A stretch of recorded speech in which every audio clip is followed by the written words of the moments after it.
My grin widened as I zipped up my suitcase. I didn't have everything packed, but there were still 3 more days until I moved, so there wasn't any point in adding the last of my clothes yet. I would pack my last outfits at the end of each day, kind of like a countdown. Thankfully, the apartment I was moving to had its own washer and dryer, so I'd be able to take care of all my dirty clothes the moment I arrived in my new home. New home. My smile turned bittersweet as I looked around the small room, making sure I hadn't left anything behind. This place hadn't exactly ever been mine, so my apartment would arguably be my first home. At least, the first one I remembered, anyway. This house had always just been a way station, even if I'd been here for 8 years. But this room would soon belong to some other kid. The moment I walked out the door, I wouldn't have any claim on it, or on this home.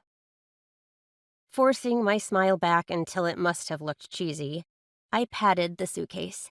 All that was okay, because in mere days I would have a home that was all mine.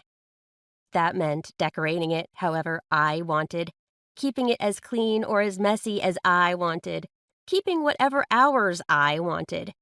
My first paychecks would cover things like a bedspread and furniture. A bargain bedspread and second-hand furniture, but I would still get to pick them out. Heaving my suitcase on top of my bed made my chest tighten at the realization that everything I owned, mostly things given to me by Fiona, fit into a single suitcase. But that hadn't stopped my ex-boyfriend from breaking up with me because he didn't want to date a girl with so much baggage. Obviously, he hadn't been talking about what I would literally carry with me when I left here. He'd meant dating a girl raised in the foster care system. Not that I'd done anything worthy of being told I had too much baggage. He'd liked me right up until I made the mistake of inviting him home to meet my foster mom. Those were the magic words, or the opposite of magic, if there was such a thing, that made him pull away. Like not living with my birth parents somehow made me broken, or a loose cannon that might go off at any moment, which were both stupid ideas.